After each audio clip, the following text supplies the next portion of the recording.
தென் மாவட்டங்களில் 1000 கோடி ரூபாய் அளவுக்கு கனிம வள கொள்ளை நடந்திருப்பதாகவும் அதில் ஆளும் கட்சியினருக்கு தொடர்பு உள்ளதால் சிபிஐ விசாரணைக்கு உத்தரவிட வேண்டும் என்றும் பாமக தலைவர் அன்புமணி கூறியுள்ளார்.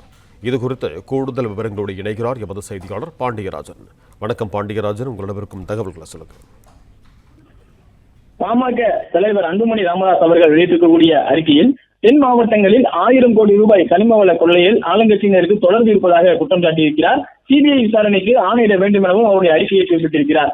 திருநெல்வேலி, தென்காசி, கன்னியாகுமரி உள்ளிட்ட தென் மாவட்டங்களில் அனுமதிக்கப்பட்ட குவாரிகளில் மட்டும் 1000 கோடிக்கும் கூடுதலாக கனிம வள கொள்ளை நடைபெற்றிருப்பதாக குற்றச்சாட்டுகள் எழுந்திருப்பதாகவும், அது மட்டுமின்றி கனிம வள கொள்ளை தொடர்ந்து நடைபெற்று வரும் நிலையில் அவற்றை தடுக்கவும் அது சம்பந்தப்பட்ட கனிம வள கொள்ளையர்களை சட்டத்தின் முன் நிறுத்த நடவடிக்கை எடுக்காமல் இருப்பதும் கனிம கொள்ளையர்களை பாதுகாத்து வருவதும் கடுமையாக கண்டிக்கத்தக்கவை எனவும் அன்புமணி ராமதாஸ் அவருடைய அறிக்கையில் குறிப்பிட்டிருக்கிறார்.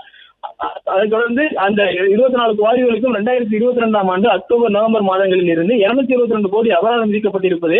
இதையடுத்து சுரங்கத்துறை இயக்குநர் நிர்மல்ராஜ் அவசரமாக மாற்றப்பட்டு அவருக்கு பதிலாக ஜெயகாந்தன் என்ற IAS அதிகாரி நியமிக்கப்பட்டிருக்கிறார். கனிம கொள்ளையருக்கு விதிக்கப்பட்ட 272 கோடி அபராதத்தை வெறும் 13.8 கோடியாக குறைத்ததுடன் அதை தவணை முறையிலும் செலுத்த அவர் ஆணையிட்டார். அதுவும் கூட அபராதமாக கட்டப்படாமல் ராயல்டியாக காட்டப்பட்டுள்ளது எனவும் அன்புமணி ராமதாஸ் அவருடைய அறிக்கையில் குறிப்பிட்டிருக்கிறார். All roads lead to Rome என்பதை போல கனிம வள கொள்ளையை பொறுத்தவரை குற்றச்சாட்டும் அனைத்து விரல்களும் ஆளுங்கட்சியின் பெரும்புள்ளியான அந்த காட்ஃபாதரையும் அவரது குடும்பத்தினரையும் தான் சுட்டிக்காட்டுகின்றன. இந்த உண்மைகள் அனைத்தும் முதலமைச்சர் மு.க. ஸ்டாலின் அவர்களுக்கு நன்றாக தெரியும் என்றாலும் கூட ஏதோ காரணத்திற்காக எந்த நடவடிக்கையும் எடுக்காமல் அந்த காட்ஃபாதரை பாதுகாக்கிறார் எனவும் குறிப்பிட்டிருக்கிறார். இந்த ஒட்டுமொத்த கனிம வளைக்கும் காட்ஃபாதராக ஒருவர் இருப்பதாகவும் அதற்கு அவருடைய குடும்பங்களும் தான் மொத்தத்துக்கு காரணம் என்கின்ற வகையிலே குற்றச்சாட்டுகள் எழுவதாகவும் அன்புமணி ராமதாஸ் அவருடைய அறிக்கையில் குறிப்பிட்டிருக்கிறார். அவரும் பதிலுக்கு விசுவாசம் காட்டிக் கொண்டிருப்பதாகவும் அவர் குறிப்பிட்டிருக்கிறார். நெல்லை, தென்காசி, கன்னியாகுமரி மாவட்டங்களில் நடைபெறும் கனிம வள கொள்ளையை தடுத்து நிறுத்தி அதற்கு காரணமானவர்களை சட்டத்தின் முன் நிறுத்தி தண்டனையை பெற்றுத் தராவிட்டால் மேற்கு தொடர்ச்சி மலைகளை காக்க முடியாது எனவும் அன்புமணி ராமதாஸ் அவருடைய அறிக்கையில் குறிப்பிட்டிருக்கிறார்.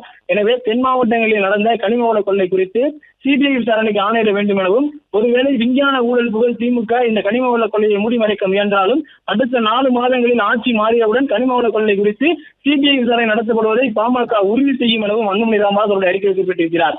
இதற்காக தென் மாவட்ட மக்களை திரட்டி மிகப்பெரிய அளவிலான போராட்டத்தை பாட்டாளி மக்கள் கட்சி சார்பில் நானே தலைமையேற்று நடத்துவேன் எனவும் அன்புமணி ராமதாஸ் எச்சரிக்கையாக இந்த அறிக்கையை வெளியிட்டிருக்கிறார்.